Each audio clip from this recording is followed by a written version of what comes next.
Lo leemos en el nombre de nuestro Señor Jesucristo. Dice la palabra del Señor. Mientras él les decía estas cosas, vino un hombre principal y se postró ante él, diciendo: Mi hija acaba de morir, mas ven y pon tu mano sobre ella y vivirá. Y se levantó Jesús y le siguió con sus discípulos. Y he aquí una mujer enferma de flujo de sangre desde hacía 12 años. Se le acercó por detrás y tocó el borde de su manto. Porque decía dentro de sí: si tocare solamente su manto, seré salva. Pero Jesús, volviéndose y mirándola, dijo: Ten ánimo, hija, tu fe te ha salvado. Y la mujer fue salva desde aquella hora. Al entrar Jesús en la casa del principal, viendo a los que tocaban flautas y la gente que hacía alboroto, Les dijo: Apartaos, porque la niña no está muerta, sino duerme. Y se burlaban de él. pero cuando la gente había sido echada fuera, entró y tomó de la mano a la niña, y ella se levantó. Todos juntos. Y se difundió la fama de esto por toda aquella tierra. Amén. Voy a leer el pasaje paralelo en el Evangelio de Lucas. Presten por favor atención. Cuando volvió Jesús, le recibió la multitud con gozo, porque todos le esperaban. Entonces vino un varón llamado Jairo, que era principal de la sinagoga, y postrándose a los pies de Jesús, le rogaba que entrase en su casa, porque tenía una hija única, como de 12 años, que se estaba muriendo. Y mientras iba, la multitud le oprimía, pero una mujer que padecía de flujo de sangre desde hacía 12 años y que había gastado en médicos todo cuanto tenía y por ninguno había podido ser curada, se le acercó por detrás y tocó el borde de su manto, y al instante se detuvo el flujo de su sangre. Entonces Jesús dijo: ¿Quién es el que me ha tocado? Y negando todos, dijo Pedro y los que con él estaban: Maestro, la multitud te aprieta y oprime, y dices: ¿Quién es el que me ha tocado? Pero Jesús dijo: Alguien me ha tocado, porque yo he conocido que ha salido poder de mí. Entonces, cuando la mujer vio que no había quedado oculta, vino temblando y postrándose a sus pies, le declaró delante de todo el pueblo por qué causa le había tocado y cómo al instante había sido sanada. Y él le dijo: Hija, tu fe te ha salvado, ve en paz. Estaba hablando aún cuando vino uno de casa del principal de la sinagoga a decirle: Tu hija ha muerto, no molestes más al maestro. Oyéndolo Jesús le respondió: No temas, cree solamente y serás salva. Entrando en la casa, no dejó entrar a nadie consigo, sino a Pedro, a Jacobo, a Juan y al padre y a la madre de la niña. Y lloraban todos y hacían lamentación por ella. Pero él dijo: No lloréis, no está muerta, sino que duerme. Y se burlaban de él, sabiendo que estaba muerta. Mas él, tomándola de la mano, clamó diciendo: Muchacha, levántate. Entonces su espíritu volvió, e inmediatamente se levantó. Y él mandó que se le diese de comer. Y sus padres estaban atónitos, pero Jesús les mandó que a nadie dijese lo que había sucedido. Amén. Amén. Vamos a orar, por favor. Padre, nos presentamos nuevamente delante de ti, Señor, rogando por favor nos hables a través de tu palabra. Por favor, sé propicio, Señor, a este tiempo de meditación de tu palabra. Señor, tú sabes que mi mejor esfuerzo nunca será suficiente para expresar tu verdad. Por lo cual, Señor, yo te ruego, me asistas, me seas propicio y tengas misericordia de mí para expresar lo que tú quieres enseñarnos a través de este texto. Señor, te lo ruego, sé tú hablando a través de mi vida para que todos juntos seamos edificados en tu verdad y podamos no solo aprender, sino crecer en la gracia que es según nuestro amado Señor y Salvador Jesucristo. Por favor, Señor, te rogamos, háblanos para que podamos caminar tomados de tu mano. Con acción de gracias nos ponemos en ti, en el nombre de Jesús. Amén y amén. Cada día es un desafío para poder exponer la palabra de Dios fielmente. Y a veces el pasaje más sencillo es el más complejo. Porque el desafío no es sencillamente mostrar un milagro. El desafío es mostrar qué es lo que Dios quiso revelar acerca de sí mismo, no solo en el milagro, sino en toda la escena que rodeaba el milagro. Y en verdad no es sencillo. Se necesita mucha ayuda de parte del Espíritu Santo para hacer esta tarea.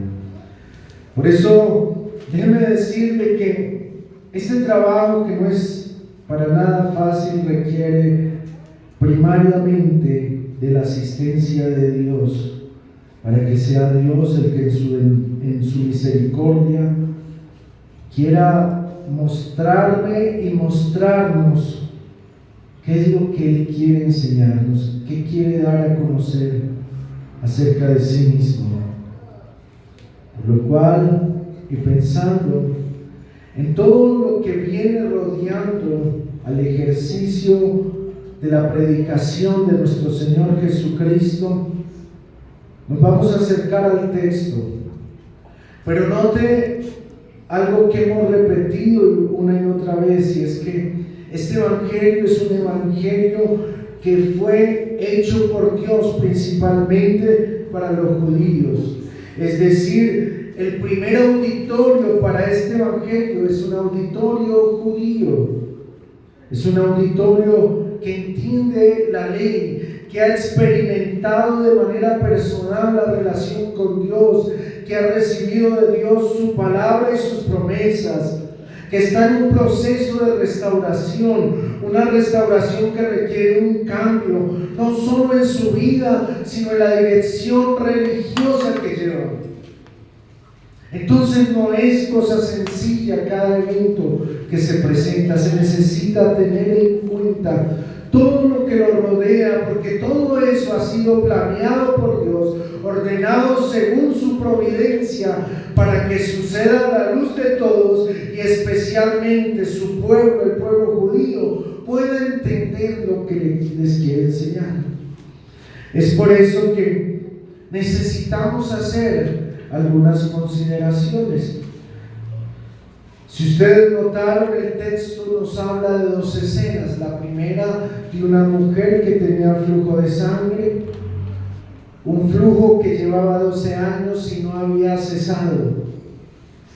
Explicábamos hace 8 días que el problema con la condición de esta mujer es que el tener esa condición la hacía inmunda, es decir, la hacía indigna para ir y presentar adoración al templo o a la sinagoga delante de Dios, porque no podía entrar allí estando así.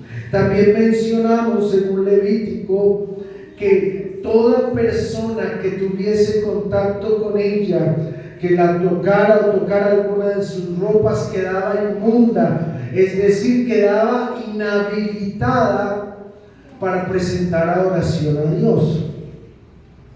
De ahí comprendimos la necesidad de que esta mujer llegara encubiertamente, porque posiblemente si manifestara lo que era de su problema, sería no solo rechazada, sino avergonzada en medio de una multitud que seguía al Señor Jesucristo. Entonces entendemos que la providencia de Dios le fue propicia, concediéndole la oportunidad de llegar hasta el Señor, de manera que nadie se enterara.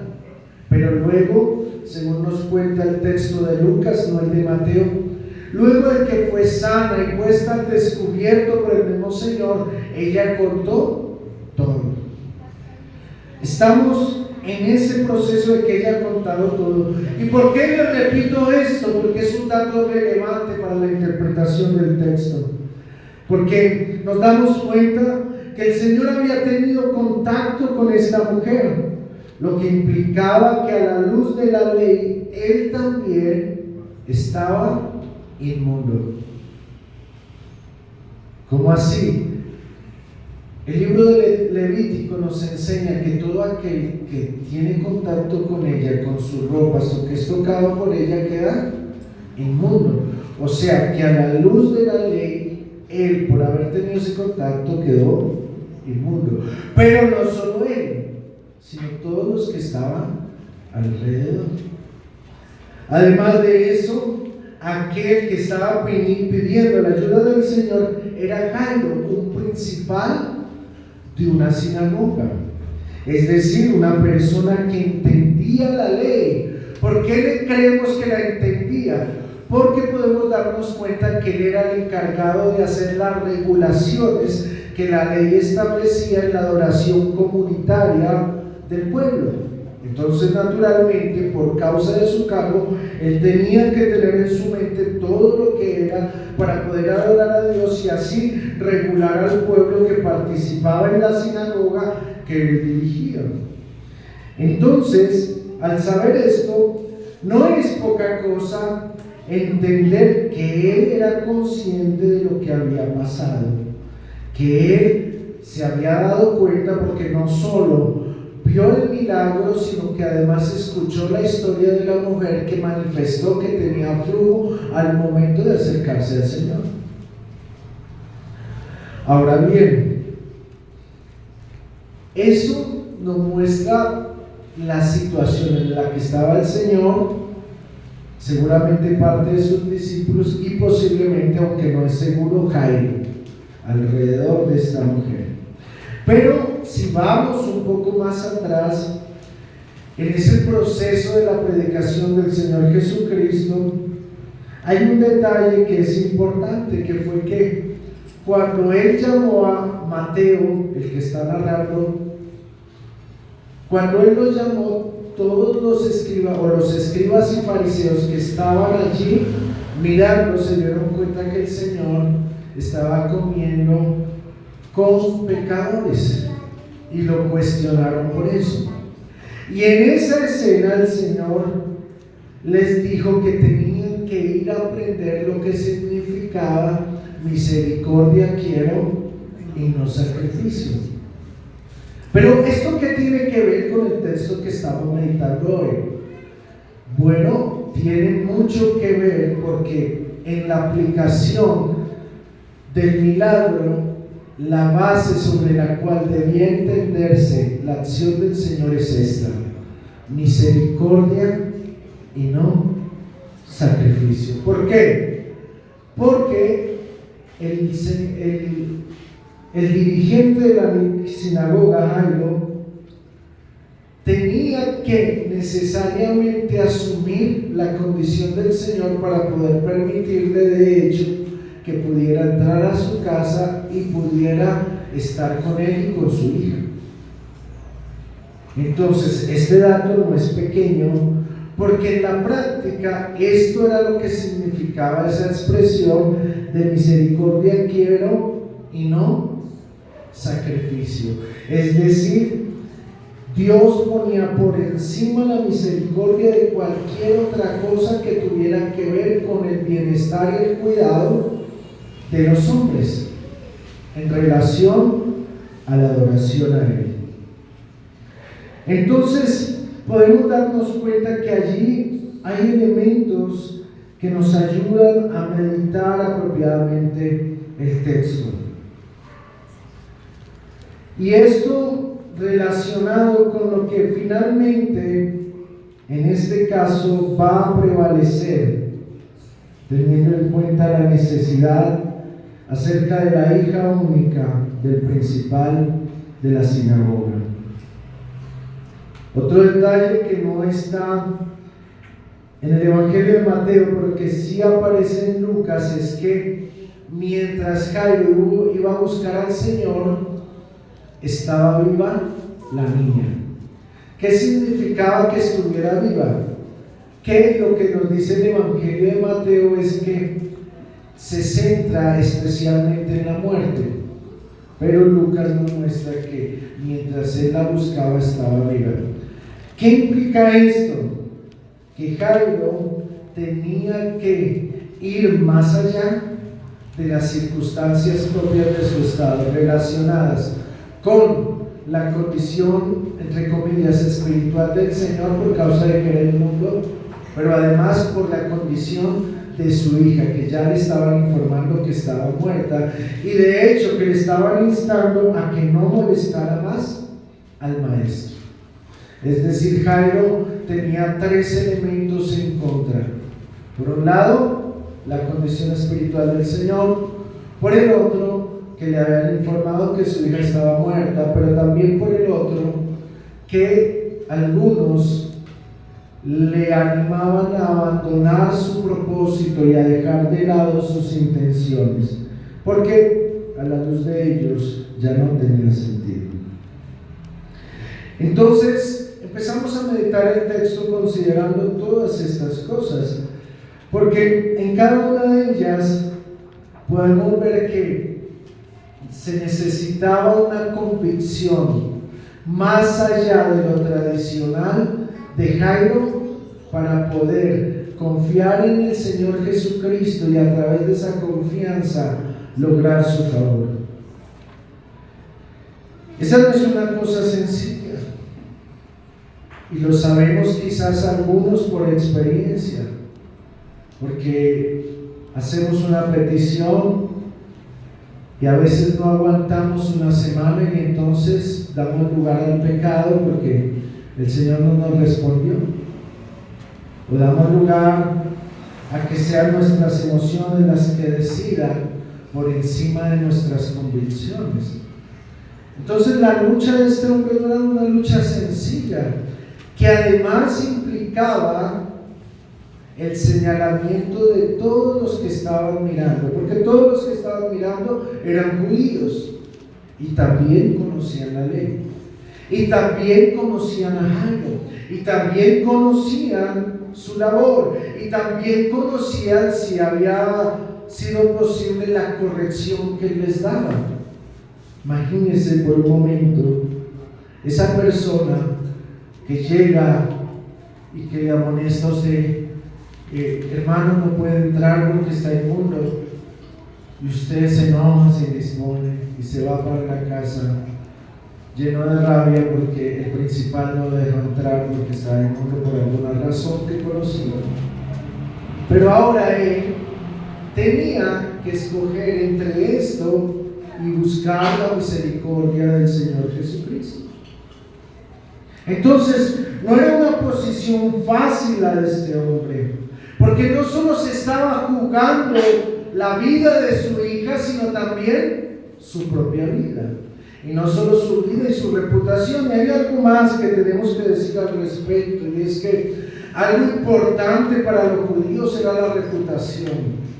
De hecho, una de las cosas que el Señor más cuestiona en los escribas y fariseos es que se ocupaban de ser vistos por otros en todas sus prácticas religiosas, engañándose a sí mismos, porque en verdad Dios veía lo que había en su corazón. Entonces, no era cosa sencilla lo que estaba enfrentando este principal de la sinagoga. Era un desafío muy fuerte contra sus convicciones, contra lo que realmente había en su corazón. Y esto es lo que nosotros necesitamos mirar. ¿Qué cosas alrededor de este texto, además del milagro, están rodeando la circunstancia en la cual Dios quiere bendecir a un hombre y a su familia, pero además de eso quiere formar a la nación de Israel, quiere formar a los judíos? Es en ese contexto que necesitamos mirar qué elementos rodean el texto y nos enseñan acerca de Dios y de la obra que Él hace a sus hijos, o que Él hace en sus hijos. Y lo primero que podemos ver en el texto es que indudablemente Dios prueba la fe de sus hijos, o por lo menos de aquellos que aparentan serlo. Dios prueba la fe de sus hijos. ¿Y cómo la prueba? Precisamente hace 8 días veíamos en Deuteronomio capítulo 18 que prueba la fe por medio de la aflicción y del sufrimiento. Dios prueba la fe por medio de la aflicción y del sufrimiento, por medio de las adversidades. Y uno diría, pero bueno, esto es muy raro, porque si Dios conoce el corazón, ¿cuál es el sentido de la prueba de la fe? ¿Cuál es la necesidad que tendría Dios de poner a prueba a sus hijos? Y la respuesta automática es: Dios no necesita nada, porque Él ya sabe. Entonces, ¿cuál es la razón? Dios en su misericordia quiere que sus hijos se den cuenta de cuál es la condición de su fe. ¿Y cómo lo evidencia? A través de su respuesta ante la prueba. ¿Por qué? Porque si yo como hijo de Dios apenas viene la prueba, no resisto y renuncio, pues evidentemente lo que Dios está mostrándome, no necesariamente a los demás, sino primariamente a mí, es que yo estoy negando lo que digo creer. Que en mi mente creo una cosa, pero en la práctica creo otra. Entonces esto es muy relevante, porque no solo sucedió con la mujer del flujo de sangre, también ahora estaba sucediendo con este hombre principal de la sinagoga. ¿Y por qué sucedía esto? Porque necesariamente él se estaba exponiendo a todos los que lo conocían, que sabían quién era y que seguramente en algún momento fueron corregidos por él. Entonces él, en su corazón, tenía que tomar una decisión. Si renunciar a aquellas cosas que lo condicionaban por medio del judaísmo para poder salvar a su hija y creer que el Señor en verdad la podía sanar, o mantener esas cosas porque ya no tenía sentido buscar la ayuda del Señor porque ya estaba muerta y todos los demás le estaban animando a que dejara así. ¿Y saben qué es curioso de eso? Que cuando usted quiere negar la fe, tiene más gente que lo estimula. Y generalmente, si quieres saberlo, son los más cercanos. No son los más cercanos los que nos estimulan a negar la fe y abandonarla. Y los que se esfuerzan, porque además son un buen instrumento de Satanás, para que nosotros con nuestras acciones neguemos la fe. Y acá no solo tenemos este caso porque, ay, pero esto acá son solo esa gente. No, tenemos muchos casos. ¿O quién fue la que instó a Job a negar su fe? ¿No fue la esposa? ¿Y ella no era la más cercana? No fue, o más bien, ¿quién fue la que corrigió al rey David por humillarse ante la presencia del Señor? ¿No fue su esposa? ¿Quién estimuló, óigase bien, quién estimuló la idolatría en el rey de Israel para que levantaran altares a Baal? ¿No fue su esposa? Entonces, ¿entiende mi punto? Que son los más cercanos, generalmente los instrumentos de Satanás para hacer que neguemos nuestra fe. No son las personas que tienen más contacto con nosotros las que buscan que en el momento de la prueba abandonemos nuestro caminar en Dios. Entonces, note que este primer elemento donde parece que todo está en contra, donde parece que todas las circunstancias se vienen encima, lo atosigan, lo atacan a este hombre, que su fe es puesta a prueba. Y hay muchos textos que se repetirían hablando de esto mismo. ¿O quiénes vendieron a José? Entonces, note que no es nada nuevo ni raro. Satanás sigue obrando de la misma manera, porque es el camino exitoso.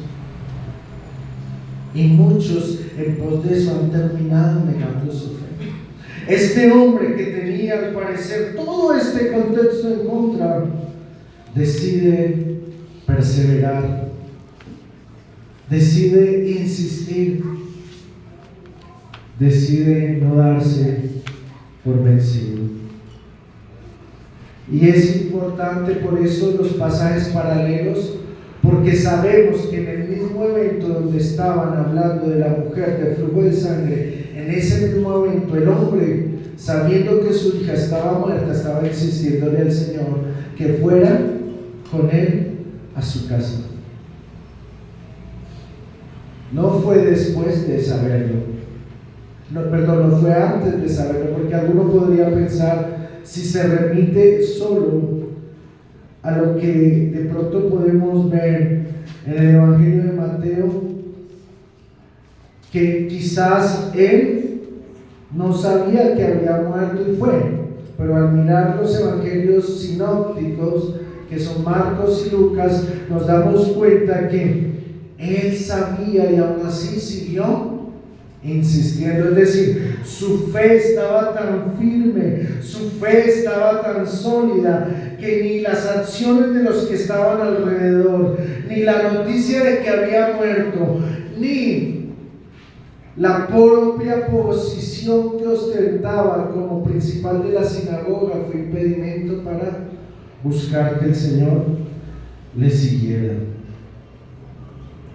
Pero no vemos solo eso.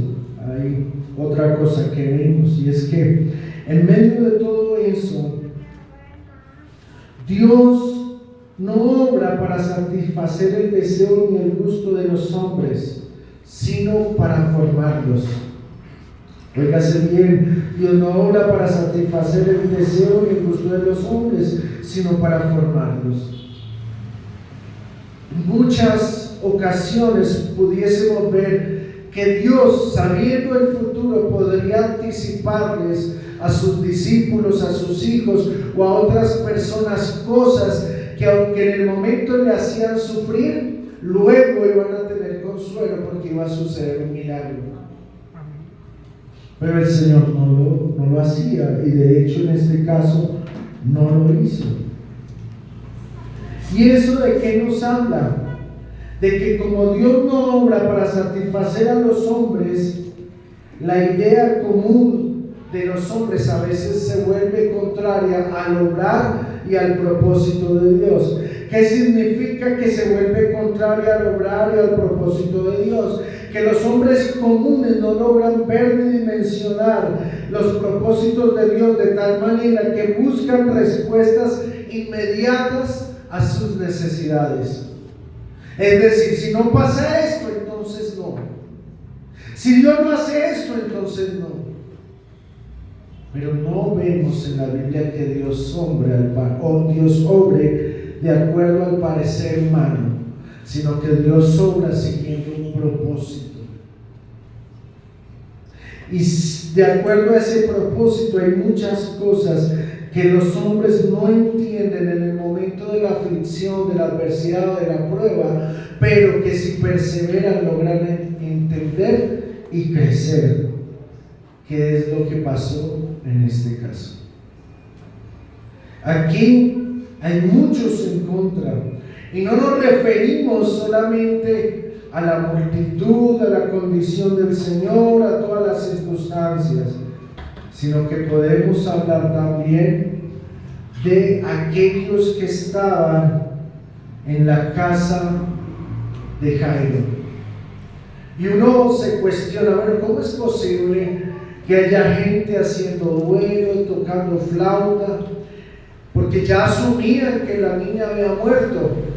Y llega el Señor y les dice: no está muerta, sino que vive, y sino que duerme. Y estos empiezan a burlarse. ¿Qué pasó ahí? ¿Por qué el paso del llanto, la tristeza a la burla? La respuesta necesariamente se identifica en el contexto en el cual estaba sucediendo. ¿Por qué? Porque en ese tiempo aún la familia más pobre contrataba personas para hacer como una especie de memorial sobre aquellos que habían muerto. Y parece ser que estos que tocaban flauta y estaban ahí eran personas que habían sido contratadas para ejercer esa labor. Por eso fácilmente pueden pasar de la supuesta tristeza a la burla, porque en realidad no había dolor en su corazón. En realidad ellos estaban cumpliendo con su trabajo. Y saben que muchas personas se acercan solo para cumplir un trabajo que no es de parte de Dios. Son enviados por su padre y su amo a desarrollar una tarea. ¿Y cuál es la tarea de su padre y amo? Robar, matar y destruir. ¿Cómo? Con mentiras, porque además es padre de mentira. De ahí que entendemos cómo aquellos que rodean no ven, ni entienden, ni saben del obrar de Dios, y por tanto estimulan a los otros a que vivan en la misma ignorancia, en la misma desobediencia y en la misma rebeldía. ¿Por qué? Porque Dios no se conforma a sus deseos, a sus voluntades, a sus propósitos. Entonces mire todo ese contexto negativo y contrario a este hombre. Un contexto que evidentemente puede afectar su corazón y, si fuera necio, hacerlo rebelde. O dígame que todas estas cosas no afectan nuestro corazón, que todas estas cosas no nos inquietan o nos ponen a prueba. Entonces, ¿qué entendemos de eso? Dios no va a obrar conforme a nosotros, y mucho menos conforme a los que nos rodean. Piénselo de esta manera: en los hijos de Dios todas las cosas les ayudan para bien. En los hijos de Dios, vuelvo y repito, en los hijos de Dios. En los que no lo son, eso no importa. Por eso de hecho Dios les concede hacer lo que es para su deseo. Entonces pueden hacer lo que les venga en gana y no pasa nada, no se enferman. Imagínense, personas terribles y no se enferman. ¿Por qué? No, es que no es hijo. Entonces pues, Dios lo deja que haga su voluntad, o la deja que haga su voluntad, porque no es hijo. Pero al hijo Dios, como lo ama, lo disciplina y lo azota. Entonces, quizá todos eso, mire, tanta gente que había alrededor, y el propósito era con Jairo y su familia. Los que estaban alrededor entendían, no tenían por qué entender. Pero el Señor lo entendía, sí lo entendía. ¿Por qué? Porque en los pasajes paralelos le da ánimo a Jairo para que no desmaye.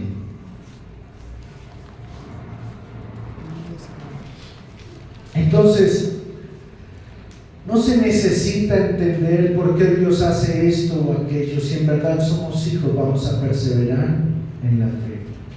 Y Dios no tiene por qué explicarnos. Porque seguramente si nos explicara, no entenderíamos. ¿Cuándo entendemos? Según las historias bíblicas, después de que hemos pasado la prueba.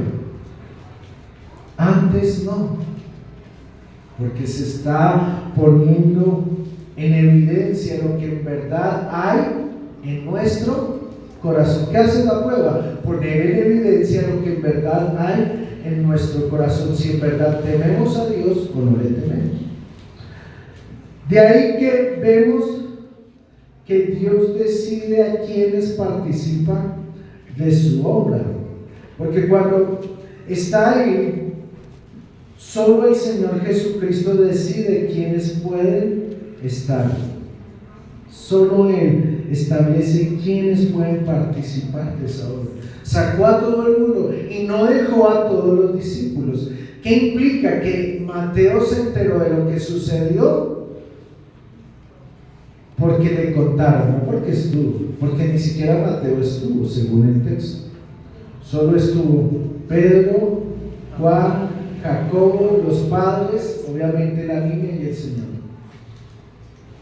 Y uno se preguntaba, ¿y por qué no entraron todos? ¿Por qué no hacer un espectáculo del milagro del Señor?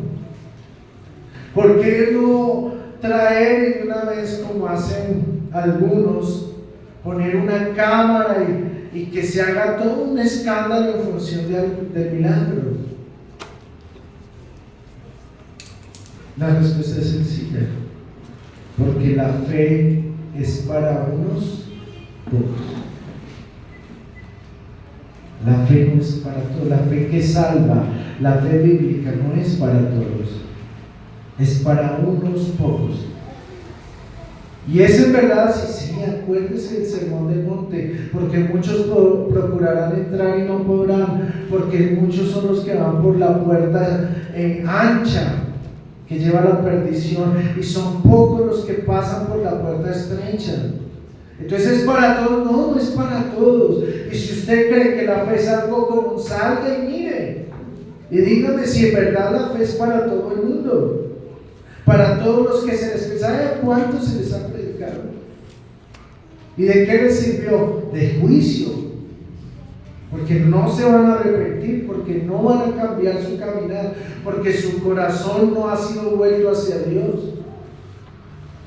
Entonces, esa obra, aunque sea terrible pensarlo, la verdad es que es para aquellos a quienes Dios elige y no son muchos. Entonces, aquellos que procuramos manifestar esa obra, para aquellos que procuramos mantenernos fieles, debe ser un gran privilegio el poder participar de la fe. ¿Por qué? Porque no a todos les fue dada. Y Dios nos lo muestra por medio de este obrar del Señor. Y si usted mira, el impacto más profundo que hubo en medio de los discípulos fue Pedro, Juan y Jacobo. Y si usted evalúa hacia las epístolas, ¿quiénes fueron los que más aportaron a la iglesia? Esos mismos. ¿Por qué? Porque la obra de la fe Dios la reserva para aquellos que son fieles, para aquellos que se sostienen en obediencia y están dispuestos a dar su vida. Entonces no es para todo el mundo, no es ni siquiera para el que quiere ni el que corre, sino solo para aquellos de los cuales Dios tiene misericordia. Ahora, si yo soy creyente, ¿esto de qué me sirve? Bueno, uno, para estar agradecido porque Dios en su bondad me ha hecho entender la fe. Pero otro, para entender que ese privilegio solo Dios lo da a quien Él quiere y no es a todo el mundo. Porque aunque yo quisiera, no puedo salvar a mi hijo, es obrar de Dios. Puedo predicarlo una y otra vez, puedo enseñarle las escrituras una y otra vez, puedo orar incesantemente por él, puedo intentar inclusive ayunar, buscar el rostro de Dios, rogando su misericordia sobre él, y sin embargo, si el Señor no quiere, no va a pasar. Pero es soberanía de Dios. Entonces, si Dios no quiere salvar a mi hijo, niego la fe. O sea, voto el privilegio. Dígame, ¿qué clase de razonamiento es ese? Le voy a poner un ejemplo para que me entienda a qué me refiero. Si yo sé nadar y estoy con una persona que no sabe, y yo me defiendo en el agua y esta persona se está ahogando, entonces no voy detrás de ella para que me ahogue a mí también, o me dejo ahogar yo, porque pues si se va a morir, moramos los dos. ¿Sí? ¿Esa es la lógica? ¿No es más fácil intentar salvarme yo y por medio de eso buscar la manera de ayudarlo? ¿No al contrario? Entonces note que esto habla de la necesidad de comprender que ese hogar de Dios es un hogar particular que solo está en su mano y yo solo puedo mantener mi fe mientras espero su gracia en otros. No más. Porque si hago lo contrario, entonces lo más probable es que ni siquiera a mí Dios me haya salvado. Y vemos esto en el texto cuando el Señor separa y deja solo a un grupo especial por medio del cual va a ser el milagro. Y finalmente descubrimos en Dios que Dios responde a esa fe que obra, que Dios responde a esa fe que está dispuesta a la obediencia y a la entrega sacrificial, que Dios no deja avergonzado a aquel que ha creído. Y en eso, hermanos, el milagro es la respuesta de Dios por causa de la fidelidad de este hombre. Una fidelidad que empezó en pequeño, porque en pequeño solo sabía que Jesús podía salvarla, pero no sabía hasta dónde. Sin embargo, en esa esperanza se sostuvo aún después de que su hija murió. En eso se mantuvo. Y no es muy diferente del caso de la mujer, aunque la mujer era anónima, este hombre era público. Pero note cómo esa obra de la fe en el corazón de estas personas produce una respuesta favorable para ellos. En el caso de Jairo, la sanidad de su hija. De hecho, la resurrección de su hija, porque vuelve a vivir. ¿Cuánto tiempo transcurrió mientras murió y el Señor la resucitó? La Biblia no nos lo dice. No sabemos cuánto, ni sabemos cuánto se tardó en llegar. Mientras buscaba a la mujer que fue sanada del flujo de sangre, habló con ella, escuchó su testimonio, lo compartió con otros y luego se fue. Pudo ser 10 minutos, pudo ser 1 hora. Suponemos que fue un tiempo largo. ¿Por qué? Porque los de la casa alcanzaron a llamar a las personas que hacían la labor de la conmemoración o de la entecha. Entonces hubo tiempo de ir, llamarlas, que vinieran y participaran de eso. ¿Cuánto fue eso? No sabemos con exactitud, pero sabemos que fue un tiempo largo. Y sin embargo, podemos ver que el Señor responde a esa fe que se mantuvo firme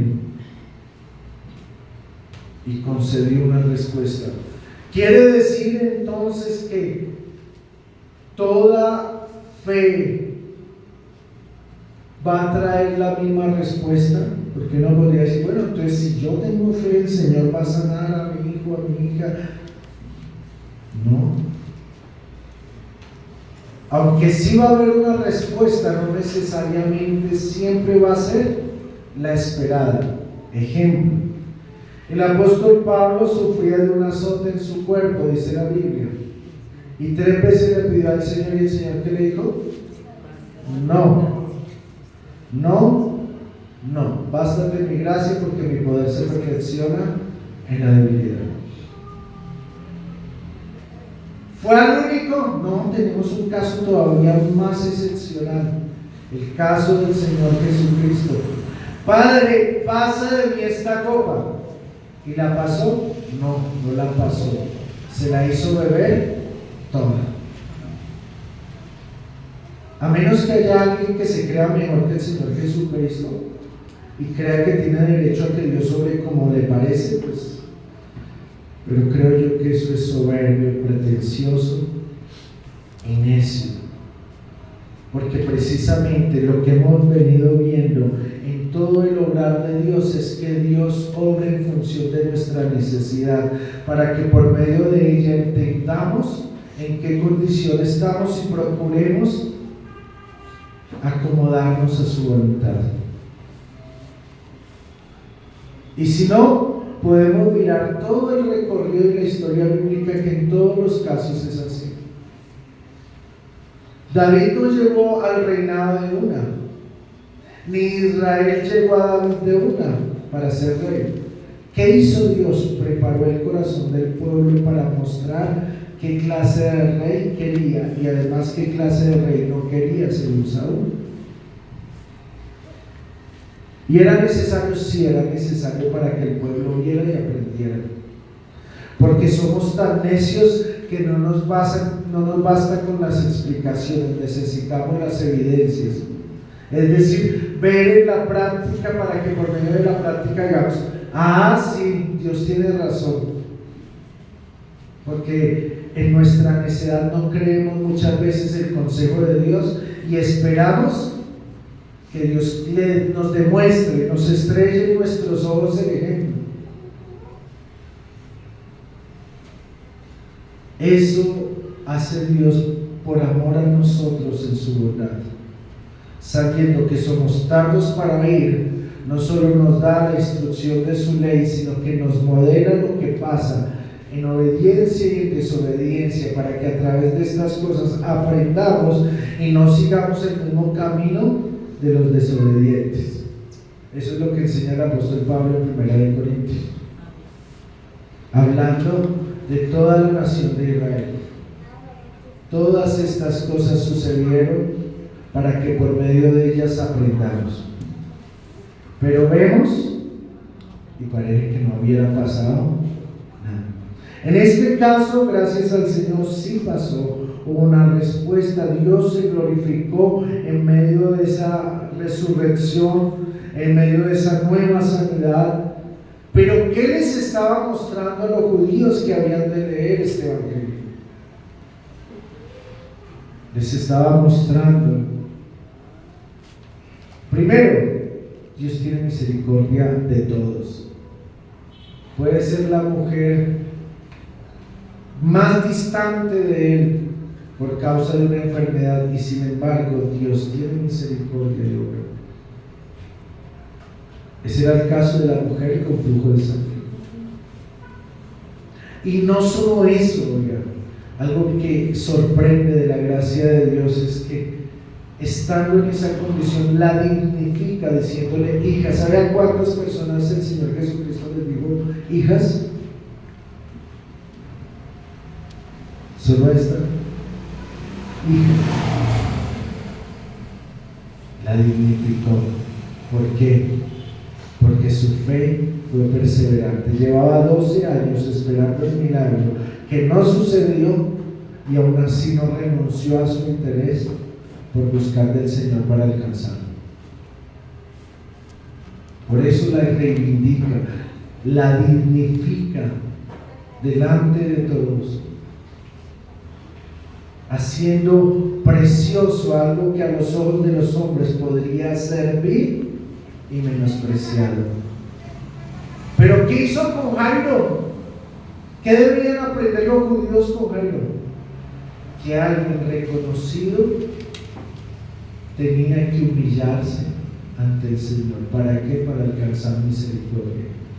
Porque no fue que llegó Jairo y nos vamos primero Jairo. No.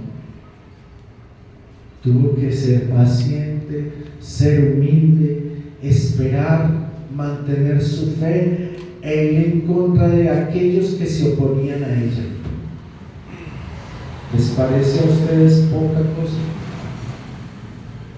Pero en todo el Señor le asistió, no le abandonó. En medio de la angustia y la dificultad le dio ánimo y luego le confirmó lo que desde un principio ella sabía, que el Señor es fiel, es bondadoso y misericordioso con aquellos que le buscan. Ahí se le confirmó. ¿Qué debían aprender los judíos? Que necesitaban acercarse a Cristo con humildad, con paciencia y buena disposición, porque si ellos así lo hacían, no iban a ser avergonzados, sino que al contrario serían animados y fortalecidos para llevarlos a perseverar hasta el fin. Y es verdad, sí, hasta hoy es verdad eso. Porque siendo nosotros infieles pecadores, el Señor en su gracia nos ha sostenido. Conociéndonos como nos conoce, no nos ha abandonado, sino que cada día nos ha recogido con nuevas misericordias. Él ha sido bueno y sigue siendo bueno para con aquellos que le buscan. Como cualquier judío, nosotros necesitamos aprender que Dios no desprecia el corazón contrito y humillado. Su misericordia está ahí a disposición nuestra. Necesitamos es humillarnos, confesar nuestro pecado y presentarnos ante Él buscando su gracia. Porque sabemos con toda certeza que Él no es hijo de hombre para mentir, ni hombre para arrepentirse. Lo que Él dijo, Él hará. Por tanto, en esa seguridad debemos caminar, mirando el ejemplo de que posible y seguramente perdió todo lo que tenía en relación al judaísmo con tal de ganar a Cristo y salvar a su hija. ¿Lo alcanzó? Sí lo alcanzó. Lo podemos ver y debemos llenarnos de esperanza y gozo si somos de aquellos que perseveran y procuran mantenerse en obediencia a Dios, porque el Señor no nos dejará ni nos desamparará. Esa es la certeza del creyente, no porque sea mejor, no porque tenga más que dar o más capacidad, no, sino por la fidelidad del Señor, que conoce quiénes somos y que con misericordia cada día nos sostiene según su gracia. Que podamos entender antes de que sea tarde y venga a pedirnos cuentas y quizás no estemos preparados. Que el Señor nos ayude. Vamos a orar. Padre, en el nombre de Jesús te damos muchas gracias por tu palabra. Vemos cuán bueno y cuán maravilloso eres para aquellos que confían en ti. Quizás, Señor, nuestra fe no es tan grande como la de Jairo y seguramente es mucho más pequeña que la de aquella mujer con flujo de sangre. Quizás nuestra fe es muy pequeña, Señor, pero rogamos, por favor, ayúdanos para que pueda crecer según tu palabra, que la asistencia de tu Espíritu avive la obra tuya en nuestro corazón de tal manera que podamos crecer en obediencia a ti, que podamos ser perseverantes en aquello que vamos aprendiendo de tu palabra, que encontremos gozo y regocijo en lo tuyo, manteniendo siempre esa fidelidad que tú nos demandas. Ayúdanos, Padre, te lo rogamos, y guíanos para que en todo esto, Señor, seamos fieles a nuestro Salvador y procuremos honrarle, caminar de su mano, y que con tu gracia podamos mantenernos firmes hasta el fin. Te lo rogamos, Padre, con acciones de gracias, adorando y exaltando tu nombre, por medio de Jesucristo, nuestro Señor. Amén y amén. Por favor, póngase en pie, vamos al himno 52.